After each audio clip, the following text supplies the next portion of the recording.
تو وہ جو ان کے پاس پرانا ریکارڈ ہے اس کے مطابق وہ اپنی رائے آپ کو دے سکتے ہیں. بالکل ان کا اتنا ان پٹ ہونا بہت ضروری بھی ہے, اور انہیں تنخواہ بھی اس بات کی ملتی ہے کہ بوقت ضرورت ان سے پوچھا بھی جا سکے, ان سے کام بھی لیا جا سکے. تو پھر لوگوں کے مسائل حل نہیں ہوتے, لوگوں کو لگتا ہے کہ قبضہ ہو گیا. اب یہ معاملہ چل رہا ہے وہاں پہ. دیکھیں یہ جو 12 مہاجرین کی نشستیں ہیں نا, اس کے اوپر بہت ڈیٹیل میں لوگ بات کر رہے ہیں کہ یہ نشستیں تو لائی گئی تھیں مقبوضہ کشمیر کے کیس کو اٹھانے کے لیے کہ حق خود ارادیت دینا ہے پاکستان نے بھی اور بھارت نے بھی, اقوام متحدہ کی قرارداد ہے, تو اس کے مطابق جو ہے وہ سب کو ووٹ کا حق ملنا چاہیے, اور کشمیری فیصلہ کریں گے کہ انہوں نے بھارت کے ساتھ رہنا ہے, پاکستان کے ساتھ رہنا ہے, یا اپنا الگ ملک بنانا ہے.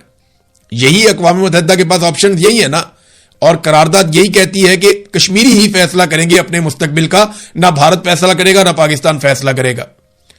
تو اس لیے پاکستان نے ایک بڑا اچھا جیسچر دیا تھا کہ مقبوضہ کشمیر کی 12 مہاجرین کی نشستیں رکھ لی تھی پاکستان میں کہ جناب ہم یہاں پہ جو اسمبلی بنائیں گے اس کے اندر یہ جو 12 نشستیں ہوا کریں گی یہ نمائندگی کرے گی مقبوضہ کشمیر کی.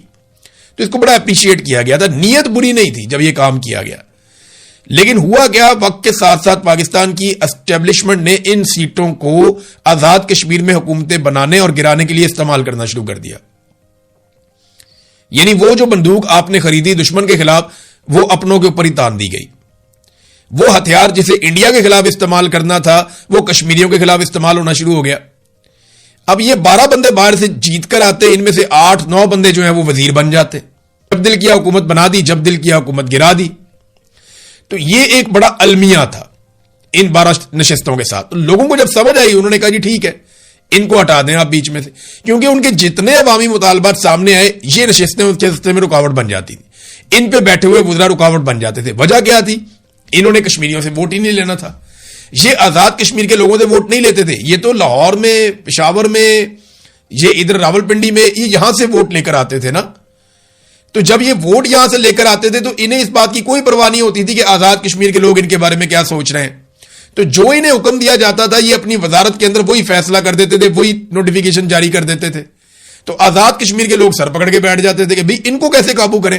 تو انہوں نے تنگ آ کر کہا جناب یہ سیٹیں ہی ختم کر دیں, آپ ہمیں نہیں چاہیے.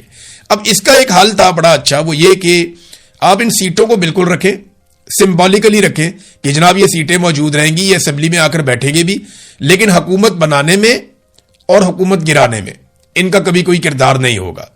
ہاں بین الاقوامی سطح پہ جو جموں کشمیر کا مقدمہ ہے یا مقبوضہ کشمیر کے معاملات ہیں ان میں ان کو آگے آگے رکھا جائے, اس کے اوپر انٹلیکچوئل قسم کے لوگ لائے جائیں جو بین الاقوامی فورمز کے اوپر جا کے کشمیر کے مسئلے کو اٹھائیں.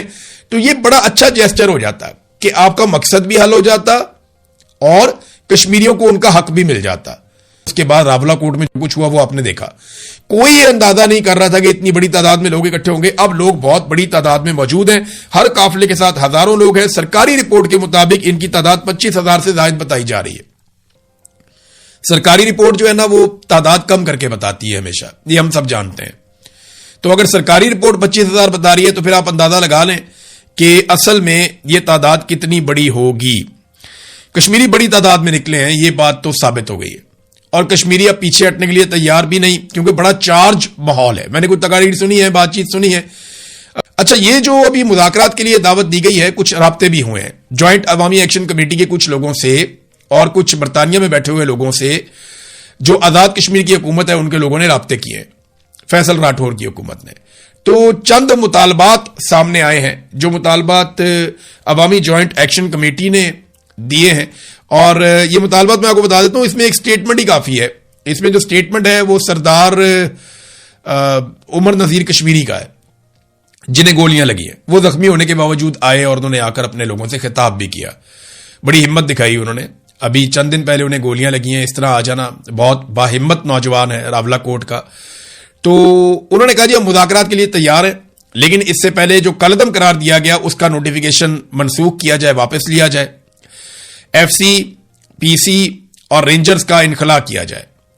یعنی جو اسلام آباد سے پولیس آ گئی ہے, رینجرز آ گئی ہے, یہ ایف سی آ گئی ہے, ان ساروں کو جو ہے وہ وہاں سے نکال دیا جائے, آزاد کشمیر سے یہ واپس جائیں. شہداء کی میتیں ہمارے حوالے کی جائیں. جتنے لوگ شہید ہو گئے ان کی میتیں جو سیکورٹی فورسز نے کنٹرول میں لے لی ہیں کہ جب ان کے جنازے پڑھائے جائیں گے تو بڑی تعداد میں لوگ اکٹھے ہو جائیں گے, تو وہ سیکورٹی فورسز نے جنازے واپس کرنے, وہ کہہ رہے ہیں جی یہ جنازے ہمارے حوالے کیے جائیں. زخمیوں کو علاج معالجے کی سہولت دی جائے، ان ہسپتالوں کو نارملائز کیا جائے اور کمیٹی کے دیگر مطالبات پر عمل درآمد کیا جائے. عمر نذیر کشمیری.